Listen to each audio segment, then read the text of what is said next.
আত্মসম্মান বিক্রি করলে কি গ্রহ সুপ্রসন্ন হয়, নাকি মাথা নত করলে রাহু আরো কষ্ট দেয়?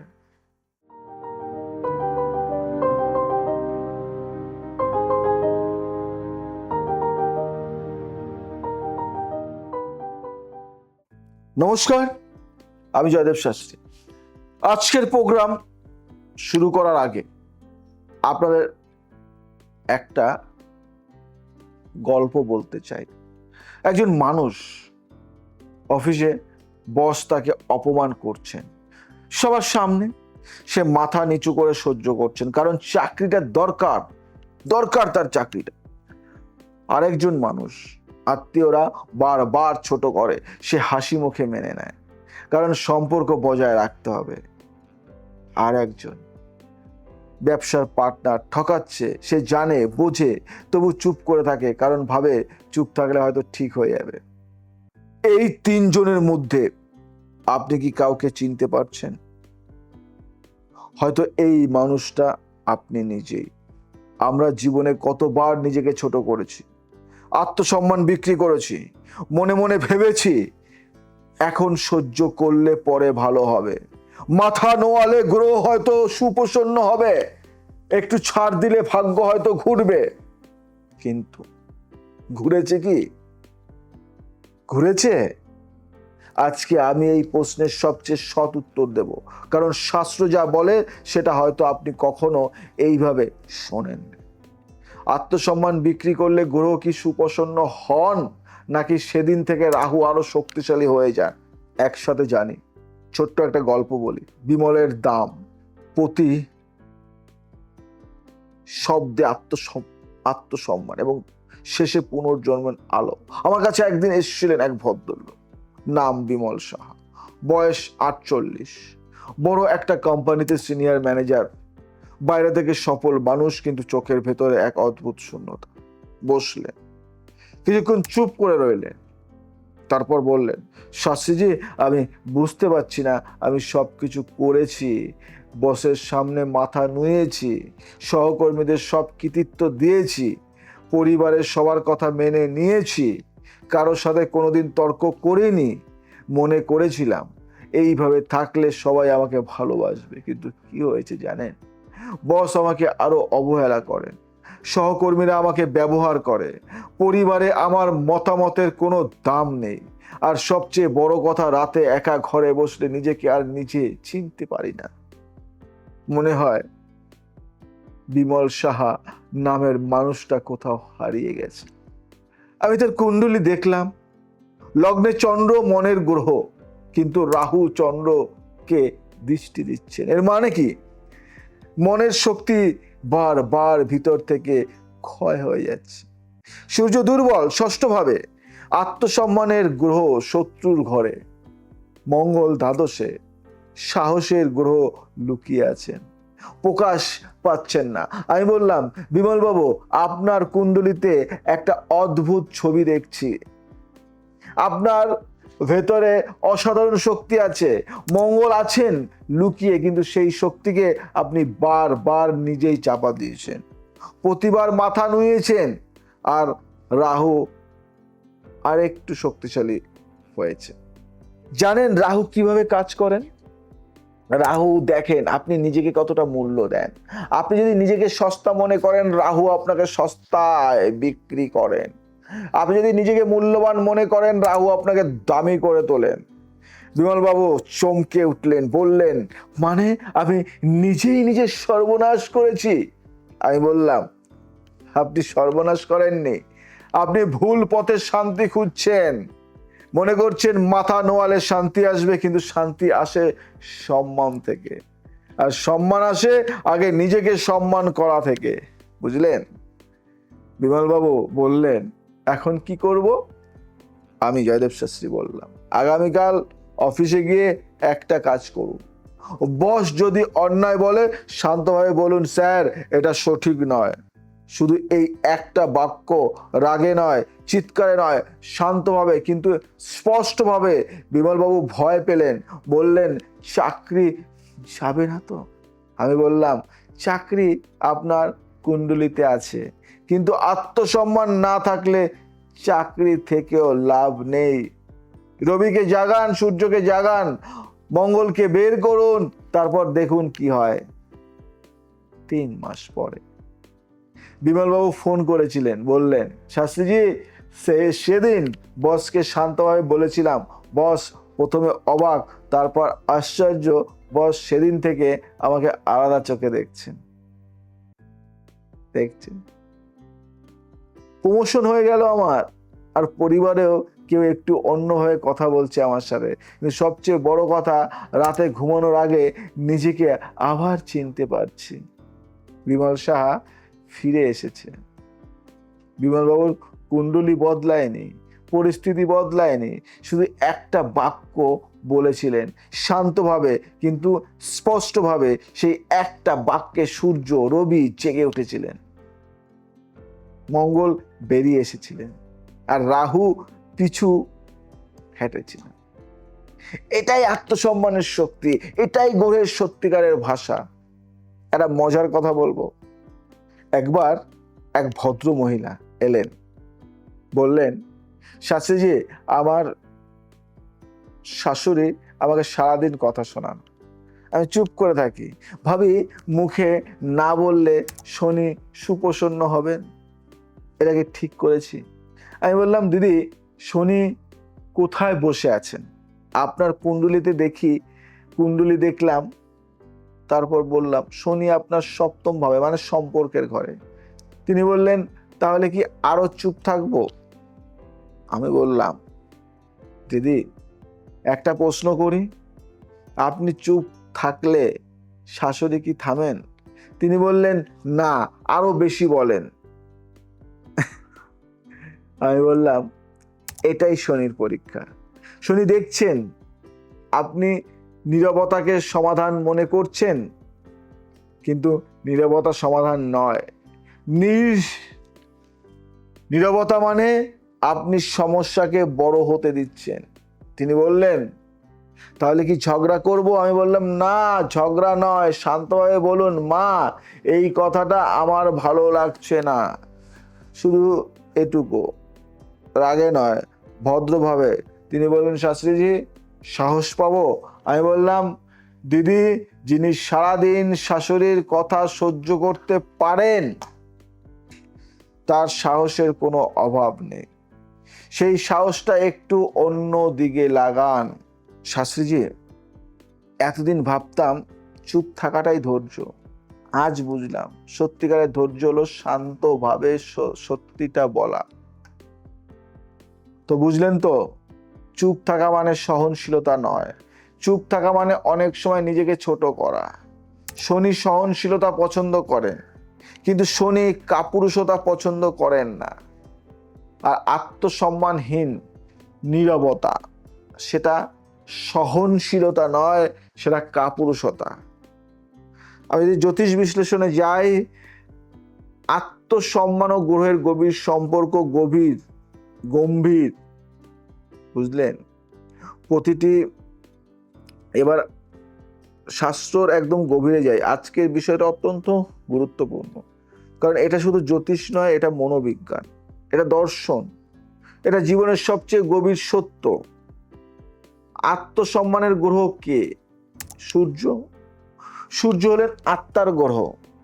আত্মসম্মানের গ্রহ, আত্মবিশ্বাসের গ্রহ। যে মানুষের কুণ্ডলিতে সূর্য শক্তিশালী, সে মানুষ কখনো নিজেকে ছোট করেন না, অন্যায় মানেন না, কারো কাছে মাথা নোয়ান না। কিন্তু যে মানুষের সূর্য দুর্বল, সে বারবার নিজেকে ছোট করেন, না বলতে পারেন না, অন্যের সুবিধার জন্য নিজের ক্ষতি মেনে নেন। একদম। আপনি নিজেকে কতটা মূল্যবান মনে করেন? আমি থামলাম এই কারণে, এটা একটা অদ্ভুত নিয়ম। যে মানুষ নিজেকে সম্মান করেন, রাহু তাকে সম্মান করান। যে মানুষ নিজেকে অবহেলা করেন, রাহু তাকে অবহেলিত করান। মাথা নোয়ানো মানে রাহুকে বলা, আমি সস্তা, আমাকে যে কোনো মূল্যে নাও। আর রাহু সেটাই করেন। আর যে মানুষ মাথা তুলে দাঁড়ান, রাহু তার সামনে পথ ছেড়ে দেন। কারণ রাহু জানেন এই মানুষকে সহজে দমানো যাবে না। মঙ্গল কি ভূমিকা রাখেন? মঙ্গল হলেন সাহস ও শক্তির গ্রহ। মঙ্গলকে অনেকে ভয় পান, বলেন মঙ্গল দোষ আছে, কিন্তু আমি বলি মঙ্গল আসলে আত্মসম্মানের রক্ষক। যে মানুষের মঙ্গল শক্তিশালী সে অন্যায়ের সামনে মাথা নোয়াতে পারেন না, প্রতিবাদ করতে পারে, নিজের অধিকার বলতে পারে। কিন্তু মঙ্গল দুর্বল হলে বা লুকিয়ে থাকলে মানুষ অন্যায় সহ্য করতে থাকে। মনে করেন এটাই ভাগ্য, এটাই মেনে নিতে হবে। এটাই ভাগ্য নয়, এটা দুর্বল মঙ্গলের প্রভাব।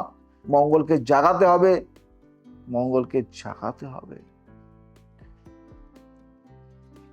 আর একটা প্রশ্ন করলো, শনি কি নীরবতা পছন্দ করেন? এখানে একটা বড় ভুল ধারণা আছে। অনেকে মনে করেন শনিকে খুশি করতে হলে সব সহ্য করতে হবে, মাথা নুয়ে থাকতে হবে, প্রতিবাদ করলে শনি রাগ করবেন। এটা সম্পূর্ণ ভুল। শনি হলেন ন্যায়ের গ্রহ, শনি অন্যায়কে ঘৃণা করেন। যে মানুষ অন্যায়ের সামনে চুপ করে থাকেন শনি তাকে শ্রদ্ধা করেন না। শনি শ্রদ্ধা করেন সেই মানুষকে যে কঠিন পরিস্থিতিতেও সত্য ন্যায়ের পথে থাকেন। যে মানুষ বলতে পারেন এটা অন্যায়, আমি মানব না, শান্তভাবে কিন্তু স্পষ্টভাবে। আত্মসম্মান হারালে কি হয়? আবার একজন প্রশ্ন করেছিলেন, এটা সবচেয়ে গভীর কথা। শাস্ত্রে বলা আছে আত্মা হলো সবকিছুর মূল। সূর্য সেই আত্মার প্রতিনিধি। যখন কেউ বারবার নিজেকে ছোট করেন, আত্মসম্মান বিক্রি করেন, তখন আস্তে আস্তে আত্মার সাথে সংযোগ কমে যায়। মানুষ নিজেকেই চিনতে পারেন না। রাতে ঘরে একা বসলে শূন্য লাগে, কারণ আত্মা সেখানে থাকে না, আত্মা চলে গেছে। আর আত্মা চলে গেলে কোনো গ্রহই সুপ্রসন্ন হন না, কোনো পুজোই কাজ করেন না, কোনো রত্ন পাথরই ফল দেয় না, কারণ গ্রহ সংযোগ করেন আত্মার সাথে। আত্মা না থাকলে গ্রহের আশীর্বাদ পৌঁছাবে কোথায়? বুঝলেন? তাই আজকের শাস্ত্রে শিক্ষা একটাই, আত্মসম্মান রক্ষা করা শুধু আপনার অধিকার নয়, এটা আপনার ধর্মীয় দায়িত্ব। কারণ আত্মসম্মান রক্ষা মানে আত্মাকে রক্ষা করা, আর আত্মাকে রক্ষা করলে গ্রহ নিজেই সুপ্রসন্ন হন, কোনো পুজো ছাড়াই। বুঝলেন? আজকে একটা ছোট্ট কথা বলি, ছোট্ট কথা। মাথা নোয়াও না, রাহু দেখছে তুমি নিজেকে কতটা দাম দাও। সস্তায় বিকলে সস্তায় পাবে, নিজেকে মূল্যবান ভাবলে দাম পাও। সূর্য আছেন তোমার ভেতরে, তাকে কেন ডেকে বা ঢেকে রেখেছো ভয়ে? মাথা তোলো, আলো বেরো, গ্রহ তখন আসবে কাছে। অন্যায় সহ্য করা ধৈর্য নয়। শনি বলেন এটা কাপুরুষতা। যে অন্যায় মাথা নোয়ায় তার ভাগ্যে লেখা থাকে ব্যর্থতা। আত্মসম্মান বিক্রির দাম নেই, এটা কোনো বাজারে বিক্রয় না। একবার বেচলে ফেরত পাওয়া কঠিন, তাই বেচার আগে একবার ভাবো মঙ্গল ঘুমিয়ে আছেন তোমার বুকে, একটু ডাকো, উঠে আসবেন। যেদিন মঙ্গল জাগবেন তোমার মধ্যে, সেদিন রাহুও পথ ছেড়ে দেবে। আমি যদি প্রতিকারে যাই, প্রতিকার বলি, আত্মসম্মান ফেরানোর শক্তিশালী একটা পথ বলি, সরাসরি বিশ্বাসযোগ্য একটা পথ বলি। কি করবেন এগুলি দুটো ভাগে বলবো, শাস্ত্রের পথ আর মনের পথ। দুটো একসাথে কাজ করলে ফল দ্রুত আসে। শাস্ত্রের পথ, প্রথমত প্রতি রবিবার সূর্যকে জল দিন ভোরবেলা, পূর্ব দিকে মুখ করে তামার পাত্রে জলে। আর একটা মন্ত্র বলুন, ওম সূর্যায় নমঃ। হে সূর্যদেব, আমার আত্মার শক্তি জাগাও, আমার আত্মসম্মান রক্ষা করো, আমার ভেতরের আলো বাইরে আনো। প্রতি রবিবার এই কাজ করলে সূর্য শক্তিশালী হন, আত্মবিশ্বাস ফেরে, মানুষ নিজেকে আবার চিনতে পারে। মঙ্গলবার মঙ্গলদেবের পুজো করুন, লাল ফুল দিন, লাল কাপড় পরুন, একটা মন্ত্র বলুন, ওম অং অঙ্গারাকারাকায়, ওম অং অঙ্গারাকায় নমঃ। হে মঙ্গলদেব, আমার সাহস যোগাও, অন্যায়ের বিরুদ্ধে দাঁড়ানোর শক্তি দাও। আমার আত্মসম্মান রক্ষার সাহস দাও। মঙ্গল জাগলে ভেতরের সাহস বেরিয়ে আসে, না বলার ক্ষমতা আসে। বুঝলে? রাহুর প্রভাব কমাতে প্রতি শনিবার রাহুকে শান্ত করুন। মন্ত্র বলুন, ওং রাং রাহবে নমঃ। হে রাহু, আমি নিজেকে মূল্যবান মনে করি, আমার আত্মসম্মান আমার সম্পদ। আমাকে সঠিক মানুষের কাছে পৌঁছে দাও। পৌঁছে রাহুকে জানান আপনি নিজেকে সম্মান করেন। রাহু তখন আর অবহেলার পথে নিয়ে যাবেন না। প্রতিদিন সকালে আয়নার সামনে দাঁড়ান, নিজের চোখে চোখ রাখুন, বলুন, আমি মূল্যবান, আমার আত্মসম্মান আমার সবচেয়ে বড় সম্পদ। আজ কেউ আমাকে ছোট করলে আমি শান্তভাবে কিন্তু স্পষ্টভাবে বলবো, এই কাজ সূর্য ও মঙ্গল দুজনকেই প্রতিদিন সক্রিয় করে। বুঝলে? আর মনের পথে যাই, না বলা শিখুন। প্রতিদিন অন্তত একটা জায়গায় যেখানে আগে চুপ করতেন সেখানে শান্তভাবে বলুন, এটা আমার কাছে সম্ভব নয় বা এটা ঠিক নয়। ছোট থেকে শুরু করুন, একটা না থেকে তারপর আরেকটা, এইভাবে মঙ্গল জাগতে থাকেন। যে মানুষ বারবার আপনার আত্মসম্মানে আঘাত করেন তার সাথে দূরত্ব রাখুন। এটা নিষ্ঠুরতা নয়, এটা আত্মরক্ষা। শাস্ত্র বলে, দুর্জন পরিহর্তব্য, দুর্জনকে পরিহার করা উচিত, এটা শনির নির্দেশ, এটা বৃহস্পতির পরামর্শ। প্রতিদিন একটা কাজ করুন যেটা শুধু আপনার জন্য। কোনো কিছু পড়ুন, কোথাও একা বসুন, নিজের পছন্দের কিছু করুন। এই নিজের সময় সূর্যকে প্রতিদিন একটু একটু জাগিয়ে তোলে। আর সূর্য জাগলে আত্মসম্মান ফেরে, নিজেকে ফিরে পাওয়া যায়। বুঝলেন? আজকে আমি 3 ধরনের মানুষের কাছে আলাদা আলাদা কথা বলতে চাই। প্রথমে বলবো তাদের যারা এখনো কোথাও মাথা নুয়ে আছেন। আপনাকে বলতে চাই, এই মুহূর্তে আপনি যা করছেন শান্তির জন্য মাথা নোয়াচ্ছেন, সেটা শান্তি দিচ্ছে না। আমি জানি, আপনিও জানেন, শান্তি আসে সম্মান থেকে, আর সম্মান আসে নিজেকে সম্মান করা থেকে। বুঝলেন? আজ থেকে একটা কাজ করুন, যে জায়গায় সবচেয়ে বেশি অসম্মান হচ্ছে সেই জায়গায় একটা ছোট্ট প্রতিবাদ করুন। চিৎকার নয়, রাগ নয়, শুধু শান্তভাবে, এটা ঠিক নয়। সেই 3টি শব্দ আপনার সূর্যকে জাগাবে, আপনার মঙ্গলকে বের করবে, আর রাহুকে পিছু হটাবে। এবার বলবো তাদের যারা কাছের মানুষকে বারবার ছোট করছেন। স্বামী যদি স্ত্রীকে ছোট করেন, বাবা যদি ছেলেকে ছোট করেন, বস যদি কর্মীকে ছোট করেন, আপনাকে বলতে চাই, শাস্ত্র বলে, যে মানুষ অন্যের আত্মসম্মানে আঘাত করে রাহু তার জীবনেও একদিন একই পাঠ পাঠান। এটা প্রতিশোধ নয়, এটা কর্মের নিয়ম। আজ থেকে যাকে বারবার ছোট করছেন তাকে একটু বলুন, তুমি অনেক ভালো করো। সে একটা কথায় আপনার নিজের গ্রহ একটু হালকা হবে। এবার বলবো সবার কাছে একটাই শেষ কথা, আত্মসম্মান। এই শব্দটা অনেক ভারী, কিন্তু আসলে এটা খুব সহজ। আত্মসম্মান মানে নিজেকে জানা, নিজেকে ভালোবাসা, নিজের সীমা জানা, আর সেই সীমায় অন্যায়কে ঢুকতে না দেওয়া। এটাই সূর্যের পথ, এটাই মঙ্গলের শিক্ষা, এটাই শনির প্রত্যাশা, আর এটাই বৃহস্পতির আশীর্বাদের সবচেয়ে বড় পথ। বুঝলে? আজ একটা কথা বলি, যেন এই কথাগুলি সবচেয়ে গুরুত্বপূর্ণ হয়।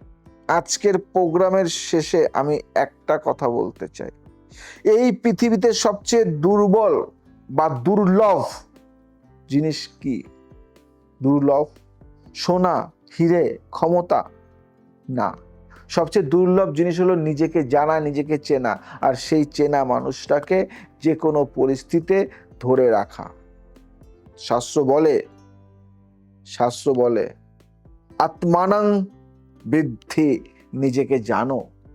এই দুটো শব্দেই পৃথিবীর সব জ্ঞান, এই দুটো শব্দেই সব গ্রহের আশীর্বাদ। যে মানুষ নিজেকে জানেন তাকে কেউ ছোট করতে পারেন না। যে মানুষ নিজেকে চেনেন তাকে রাহু বিভ্রমে ফেলতে পারেন না। যে মানুষ নিজেকে ভালোবাসেন তার জন্য সূর্য সবসময় উজ্জ্বল। আত্মসম্মান বিক্রির দোকান খোলো না। এই দোকান শুধু ক্ষতি আছে। নিজেকে মূল্যবান ভাবো, প্রতিদিন গ্রহ তখন তোমার পাশে থাকেন। আমি জয়দেব শাস্ত্রী, আপনাদের বিশ্বাস ও ভালোবাসাই আমার সবচেয়ে বড় শক্তি। আজকের প্রোগ্রামটা পাঠিয়ে দিন সেই মানুষটাকে যিনি হয়তো আজ কোথাও মাথা নুয়ে বসে আছেন, ভাবছেন এটাই আমার ভাগ্য। তাকে বলুন, না, এটা তোমার ভাগ্য নয়, এটা তোমার অভ্যাস। তার অভ্যাস বদলানো যায় আজ থেকেই। আর সেই মানুষটাকেও পাঠিয়ে দিন যিনি কাউকে বারবার ছোট করছেন, হয়তো জানেও না তিনি কতটা ক্ষতি করছেন। শুধু নিজের নয়, অন্যের আত্মারও আপনার একটা শেয়ারে হয়তো কেউ আজ রাতে আয়নার সামনে দাঁড়িয়ে নিজেকে একটু ভালো করে দেখবে। হয়তো কেউ কাল সকালে প্রথমবার বলবেন এটা ঠিক নয়। সেই মুহূর্তটাই আজকের সবচেয়ে বড় পুরস্কার। নমস্কার, আমি জয়দেব শাস্ত্রী। আজ আসি, আবার আসবো নতুন কিছু নিয়ে। জয় শ্রী রাম কৃষ্ণ।